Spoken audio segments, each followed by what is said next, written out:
276 people, one ship, and a storm that had already swallowed their hope. But in the middle of the chaos, one man stood with an expression that defied explanation. They will all live, I was promised. 2 weeks earlier, Paul had stood on a sunlit dock and told them exactly what was coming. This voyage will end in disaster. We will lose the cargo, the ship, and our own lives as well. You are a prisoner, not a prophet. We sail under Rome's authority, not your fears. The old man is just scared. I've sailed these waters my whole life. There's nothing to fear. And so they sailed, under a clear sky and a calm sea, toward a horror none of them could imagine. The Mediterranean gave no warning of the nightmare waiting just over the horizon. Then the sky began to change, and the wind started to whisper a name, Euroclydon. Within the hour, the sea turned from glass to fury, and every man on deck felt the shift. Lower the mainsail. Secure those lines. This isn't a normal squall. The first wave slammed into the hull with the force of a battering ram, soaking everyone in freezing spray. So it begins. The angel said there would be a storm, but also that we would not be lost. All soldiers, secure the prisoners. If the ship goes down, no one escapes. The ship groaned like a living thing, its timbers twisting under the relentless assault of the Euroclydon. Below deck, the prisoners huddled in the darkness, the sound of splintering wood echoing above them. I've never seen a storm like this. The old man was right. Maybe we should have listened. The same God who gave me this warning also holds the winds in his hands. Do not lose hope. But as the sun vanished and the darkness became absolute, hope slipped through their fingers like sand. By the second day, the crew knew the ship would not survive unless they lightened the load. They began to hurl the cargo into the sea. Everything overboard. Grain, oil, wine, nothing is worth our lives.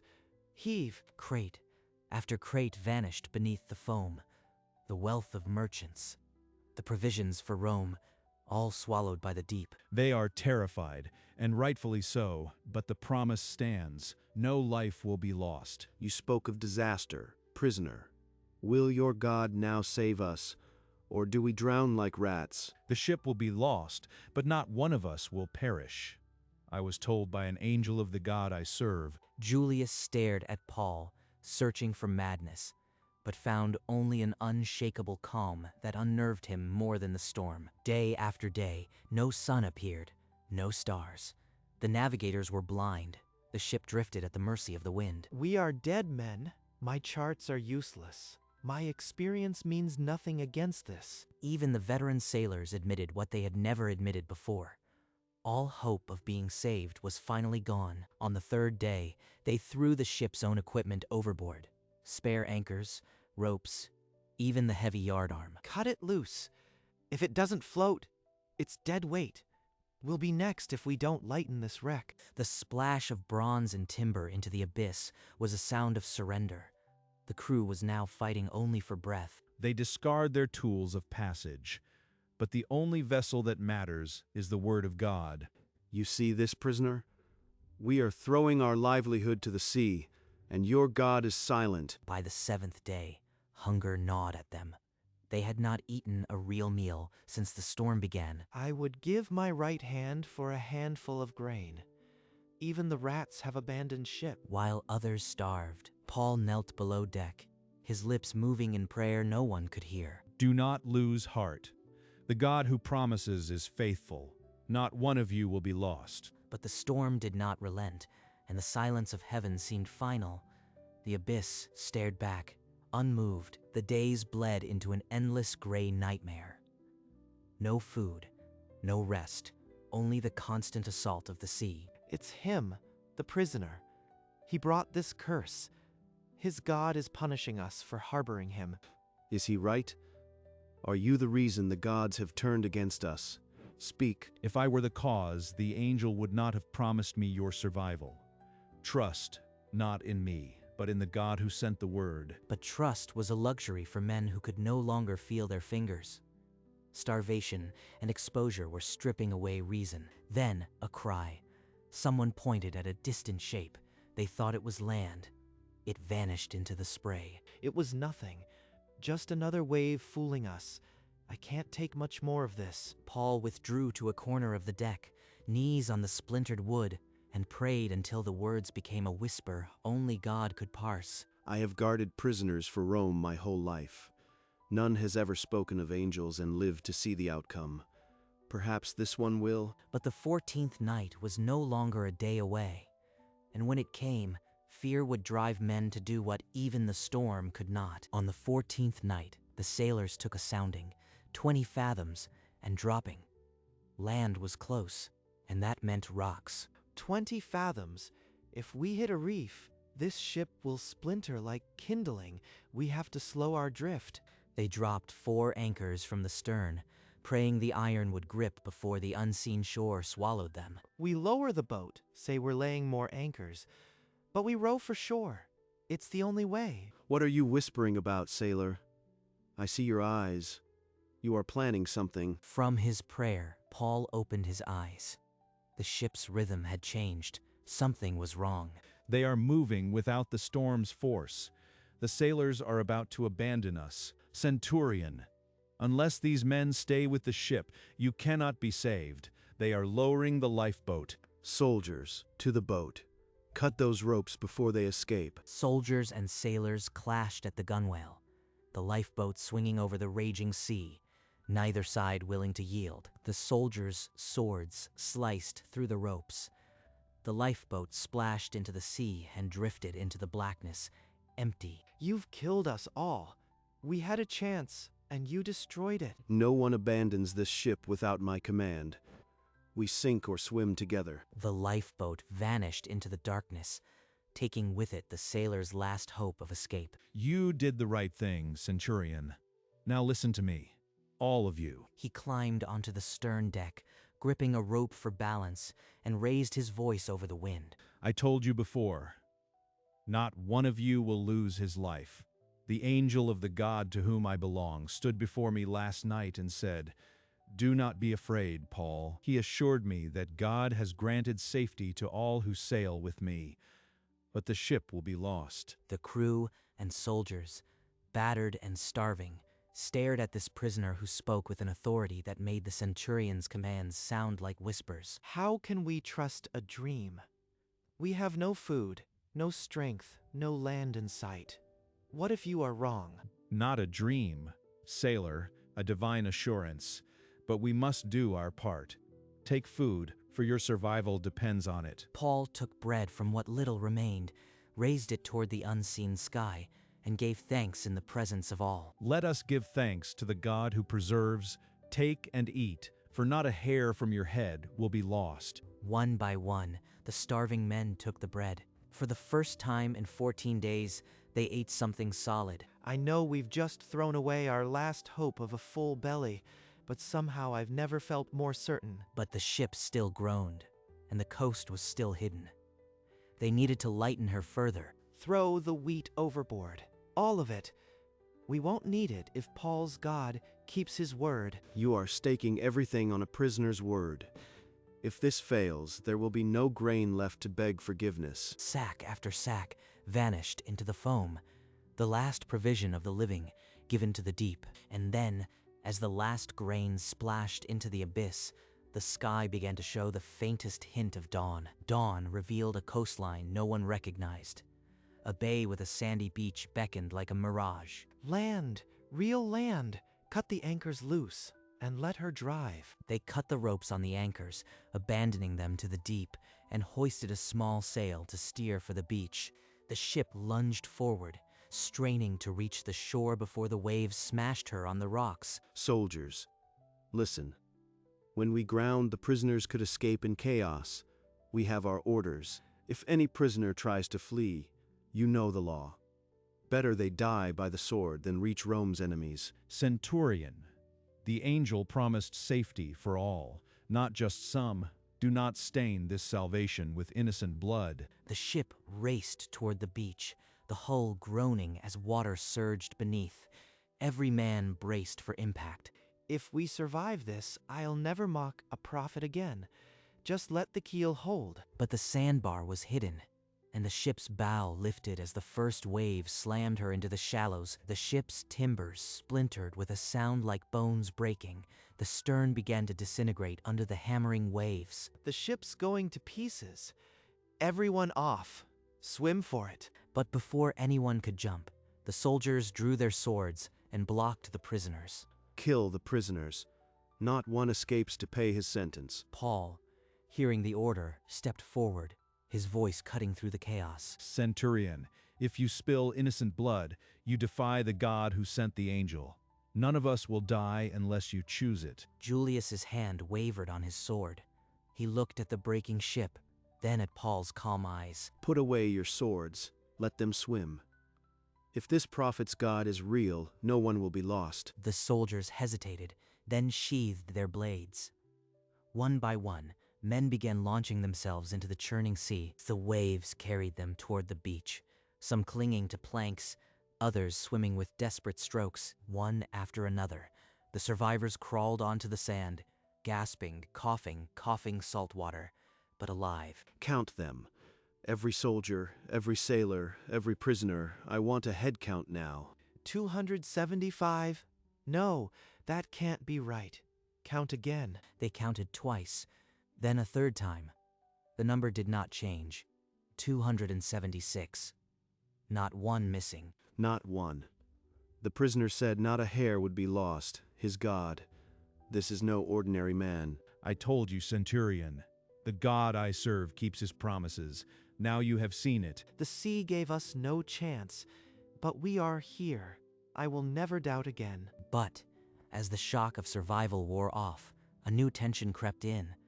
They were on a strange shore, with no food, no shelter, and a Roman centurion still bound by his oath. Paul, I am grateful, but I am still a soldier of Rome. My orders stand. You will go to Caesar. The storm had passed, but the journey was far from over. And the next test would come from the very islanders who watched from the tree line. The islanders, called Maltese, showed unusual kindness. They built a fire to warm the soaked and shivering survivors. As Paul gathered a bundle of sticks for the flames, a viper, driven by the heat, fastened onto his hand. The islanders saw the snake hanging and whispered among themselves, "This man must be a murderer, escaped from the sea, but justice will not let him live." Paul shook the creature into the fire and suffered no harm. He simply returned to warming his hands. They waited, expecting him to swell or suddenly fall dead, but nothing happened. The viper's venom had no effect. After a long time, when they saw no ill effect, they changed their minds and said he was a god. First an angel, now a god.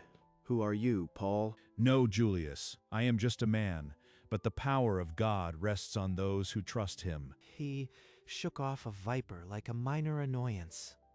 There is more to this prisoner than I ever imagined. From that moment, the island looked at Paul not as a prisoner, but as a man under divine protection. The next morning, the chief official of Malta, Publius, opened his estate to Paul and his companions, offering shelter and hospitality. Inside the villa, Publius's father lay sick with fever and dysentery.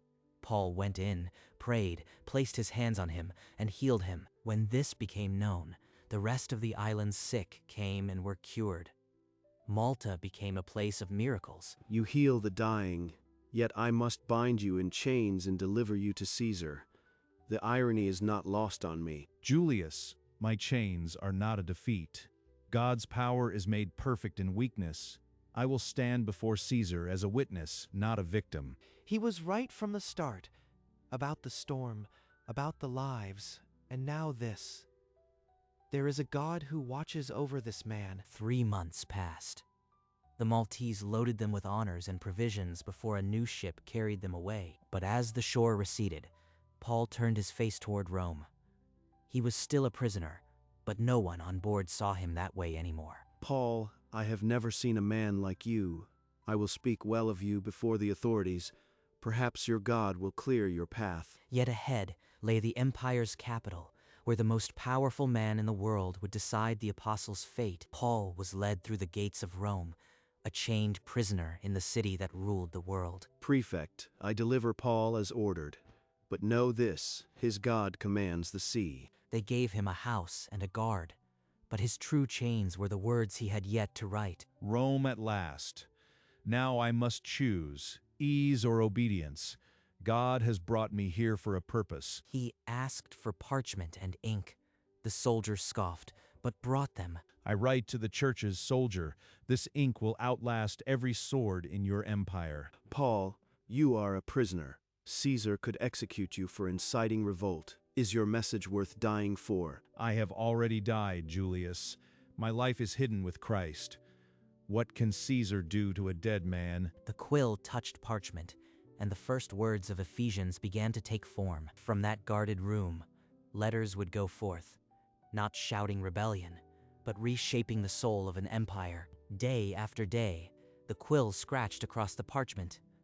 No one interrupted the prisoner, who wrote as if eternity listened. But one evening, Julius entered the room, his face clouded with official business. Paul, your case has been moved to the imperial court.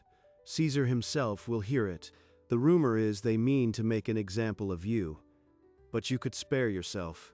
Swear by the genius of Caesar and disown this king the Jews speak of. The safe choice. Deny Christ and live. But I would be denying everything the angel confirmed. Julius, I cannot. I was appointed a witness, not a negotiator. I will not trade the truth for my life. Then you leave me no choice but to take you to the praetorium. Paul, you are a fool to hope against Rome. My hope is not in Rome, Centurion. It is in the God who stilled the wind and silenced the viper. I will testify. Julius looked at him a long moment, then turned away.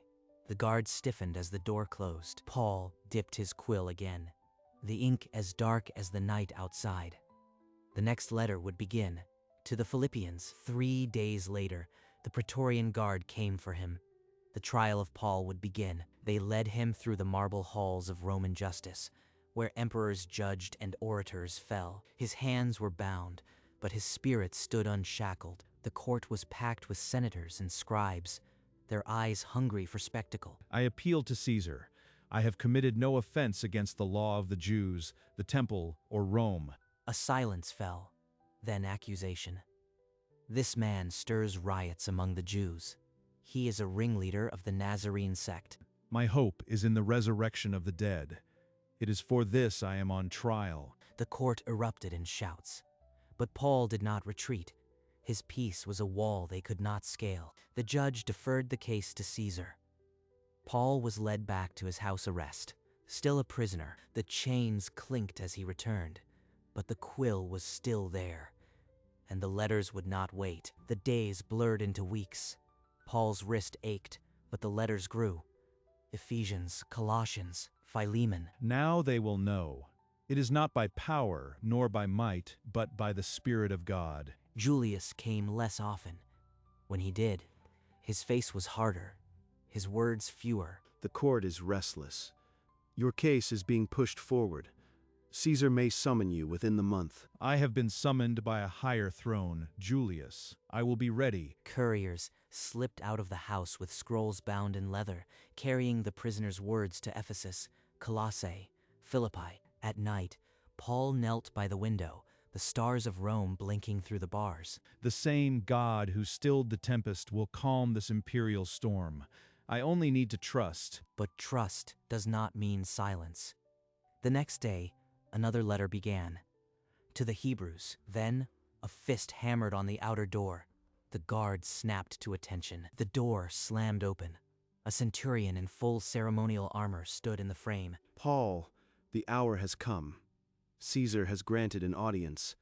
The guards are here. Then walk with me, Julius.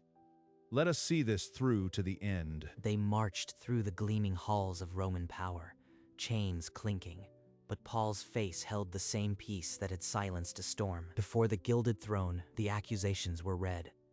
They painted him a rebel, a disturber of the empire's peace. I have done nothing against the law of my fathers, or the decree of Rome. This is a matter of the resurrection of the dead. The emperor listened, then conferred with his advisors. A murmur rippled through the marble hall. Then the imperial decree was read. This man has done nothing worthy of death or imprisonment. Release him. You are free. Paul, my chains fall away. The oath of Rome is satisfied. Paul knelt, not to Caesar, but to the King of Kings. Then he rose, a free apostle. The weight of his mission settled upon him. Paul walked from the praetorium, a free man, the Roman sun warm on his unshackled wrists. I never thought I'd see this. Your God is faithful. What will you do? I will strengthen the churches and write what the Spirit gives.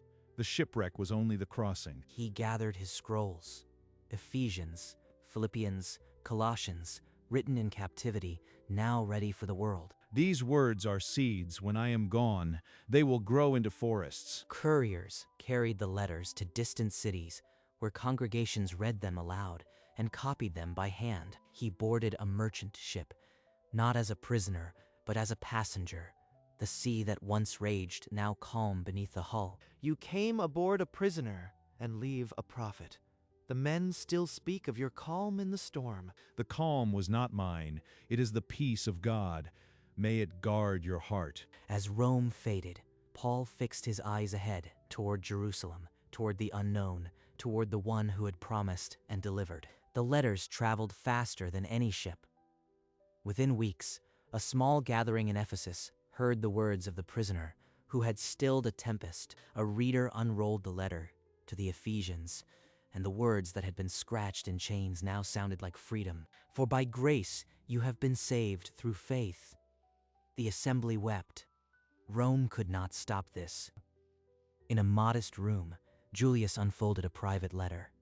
Paul had not forgotten the centurion who had spared his life. I thank my God in all my remembrance of you. He writes of a kingdom not of this world. I believe. We threw the tackle, the wheat, everything. But the only cargo that survived was his word. It is enough. Centuries later, divers would find only splinters of that ship. But the letters still speak. A statue of Paul now stands on Malta, hand raised as it was that night when he told 276 souls they would live. And across the Mediterranean, in a small guarded room, the old apostle wrote on. His hand moved slowly, but his hope was unshaken. Because he had learned the secret, in every storm and in every chain, the storm had passed, but the peace Paul carried never left. It settled into the pages he wrote like sunlight after rain. That ship did sink, just as he foretold. But the promise held, not one life was lost. In a quiet Roman room, an old apostle lifted his eyes from the parchment. The same God who silenced the deep still holds my tomorrow. He never saw the empire change, but the letters he wrote in chains would outlast every marble column. The wreck gave way to the reef, but the story did not end.